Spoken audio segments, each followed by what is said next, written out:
और ड्रग्स कांड पर आज धमाका हो सकता है। मुंबई ड्रग्स केस में आरोप प्रत्यारोपों का सिलसिला और तेज होता हुआ दिखाई दे रहा है। आज महाराष्ट्र के पूर्व सीएम और बीजेपी नेता देवेंद्र फडणवीस दोपहर 12 बजे प्रेस कॉन्फ्रेंस करने जा रहे हैं। अपने ऊपर लगाए गए आरोपों के बाद देवेंद्र फडणवीस ने कहा था कि दिवाली के बाद वो बम फोड़ेंगे। फडणवीस पर महाराष्ट्र सरकार में मंत्री और एनसीपी के वरिष्ठ नेता नवाब मलिक की तरफ से ड्रग्स का धंधा चलाने का आरोप लगाया गया था। इसके साथ ही नवाब मलिक ने फडणवीस की पत्नी के भी ड्रग्स तस्कर से संबंध बताए थे, रिश्ते बताए थे और आरोप लगा था कि उनके गाने को ड्रग्स तस्कर ने फाइनेंस किया था। फडणवीस के प्रेस कॉन्फ्रेंस के बाद पलटवार करने के लिए नवाब मलिक भी दोपहर 1 बजे प्रेस कॉन्फ्रेंस करेंगे। एनसीपी के सीनियर नेता की तरफ से एनसीबी के अधिकारी समीर वानखेड़े और देवेंद्र फडणवीस पर ड्रग्स को लेकर कई सनसनीखेज आरोप लगाए गए हैं। 4 तस्वीरें अब देखना होगा कि पहले बोलेंगे फडणवीस, वो क्या बड़ा आरोप लगाते हैं, कौन सा बम फोड़ते हैं। दिवाली के बाद उन्होंने यही बात की, फिर पलटवार होगा नवाब मलिक की तरफ से। और मुंबई से इस वक्त मेरे 2 सहयोगी मौजूद हैं, सीधे उनका रुख कर लेते हैं। विनोद जगदाले हमारे साथ जुड़ गए हैं, साथ ही इंद्रजीत सिंह भी हमारे साथ मौजूद हैं। विनोद जगदाले, मैं आपके पास आ रही हूं। सभी को इंतजार है और सवाल मन में यह बड़ा हो गया है कि कौन सा बम फोड़ने वाले हैं फडणवीस।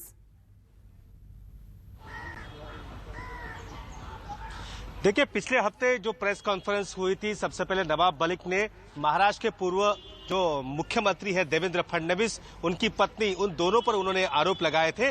और आरोप लगाने के बाद उन्होंने कहा था कि इस पूरे ड्रग्स के रैकेट को कहीं ना कहीं आशीर्वाद जो है वो देवेंद्र फडणवीस और उनका ये आशीर्वाद उनको है। जिसके बाद खुद देवेंद्र फडणवीस ने प्रेस कॉन्फ्रेंस ली थी और नवाब मलिक पर कई आरोप लगाए थे।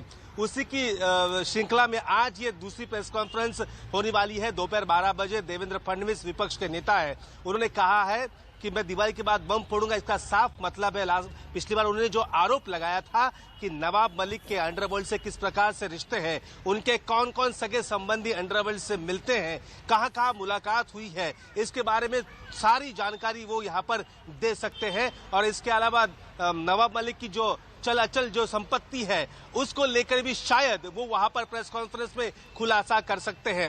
अगर देवेंद्र फडणवीस ने यह हमला किया तो दूसरी तरफ हमला करने के लिए तैयार है नवाब मलिक। नवाब मलिक ने पहले कहा था कि मैं 1 बजे प्रेस कॉन्फ्रेंस करूंगा, लेकिन अब प्रेस कॉन्फ्रेंस का समय बदल चुका है। 2 बजे ये प्रेस कॉन्फ्रेंस होने वाली है। देवेंद्र फडणवीस जो भी आरोप लगाएंगे उन आरोपों का जवाब यहां पर नवाब मलिक देंगे। नवाब मलिक ने पिछली बार ही कहा था कि देवेंद्र फडणवीस कह रहे हैं कि मेरे और मेरे परिवार के अंडरवर्ल्ड से रिश्ते हैं।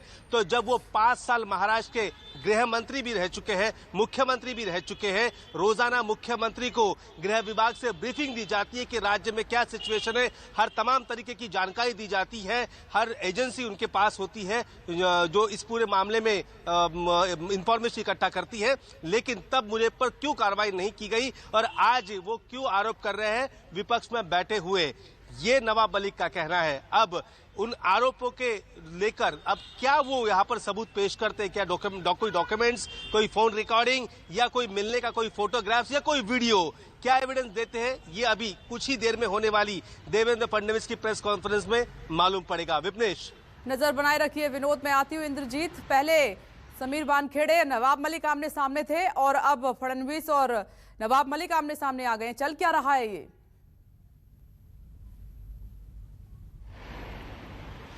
जी बिल्कुल, दोनों आमने सामने आ गए हैं और जिस तरह से सबको इस प्रेस कॉन्फ्रेंस का इंतजार है देवेंद्र फडणवीस के, सबसे ज्यादा इंतजार नवाब मलिक को है। और नवाब मलिक देवेंद्र फडणवीस का जो प्रेस कॉन्फ्रेंस है उसको सुनने के बाद ही डिसाइड करेंगे कि कितना आगे जाना है, क्या बोलना है।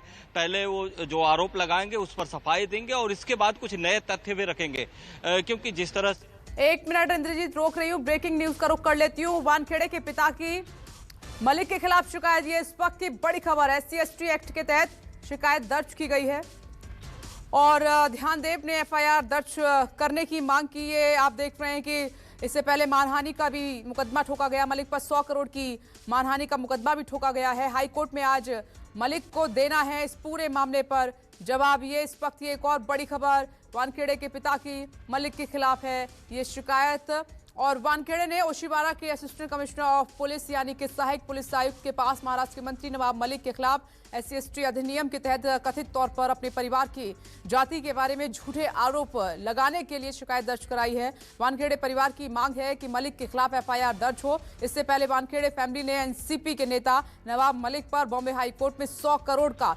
मानहानि मुकदमा ठोका है, जिस पर उन्हें आज जवाब दाखिल करना है। इंद्रजीत, मैं इस पर चाहूंगी कि आप ब्रीफ करें।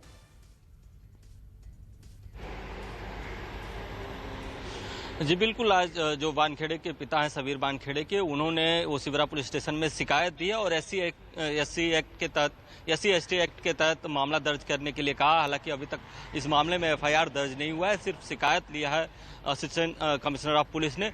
दूसरी तरफ आज नवाब मलिक को कोर्ट में भी जवाब देना है। हालांकि जो उनके वकील हैं लंबा वक्त मांग रहे थे कोर्ट से, लेकिन हाई कोर्ट ने कहा कि आपको जल्दी जवाब देना पड़ेगा और आज उनको रिप्लाई फाइल करना है। जिस तरह से उनके ऊपर मानहानि का केस किया वानखेड़े फैमिली ने, तो कहीं ना कहीं आज कई फ्रंट पर नवाब मलिक को जवाब देना है। एक पॉलिटिकल भी जवाब देना है, BJP को जवाब देना है, दूसरे NCP को जवाब देना है और वानखेड़े परिवार को जवाब देना है। खासतौर पर वानखेड़े परिवार को जवाब देना है। यही कारण है कि आप देखिए कि इस मुद्दे पर जो NCP के सुप्रीमो हैं शरद पवार, वो भी नजर बना के रखे हुए हैं और खबर है कि जब वो गृह मंत्री से मिले थे तो इस बारे में चर्चा भी की कि किस तरह से राजनीतिक घटनाक्रम जा रहा है, क्योंकि जब बात निकली है तो दूर तक जाएगी और जो छींटे हैं पार्टी तक भी जाएंगे और हो सकता है पार्टी प्रमुख तक भी जाए। जब दोनों तरफ से आरोप प्रत्यारोप हो तो कहीं ना कहीं इस पर NCP भी नजर बना के रखी हुई। यही कारण है कि जो नवाब मलिक हैं ये प्रेस कॉन्फ्रेंस NCP ऑफिस में न लेके अपने घर पे कर रहे हैं, जिससे कि ये बताया जा सके कि ये NCP की प्रेस कॉन्फ्रेंस नहीं है, नवाब मलिक की ये खुद की लड़ाई है देवेंद्र फडणवीस के खिलाफ। बिल्कुल इंद्रजीत, ये बात आपने सही की। विनोद, बात निकली तो दूर तक ही चली गई है। ड्रग्स की जांच हो रही थी, फिर वसूली की जांच हुई, अब ड्रग्स तस्कर से कनेक्शन इतने स्ट्रांग, फिर माफियाओं से, अंडरवर्ल्ड से कनेक्शन, ये मामला कहां से कहां पहुंच गया है। विनोद, परतें तो अब औरों की खुलने लगी हैं इसमें। देखिए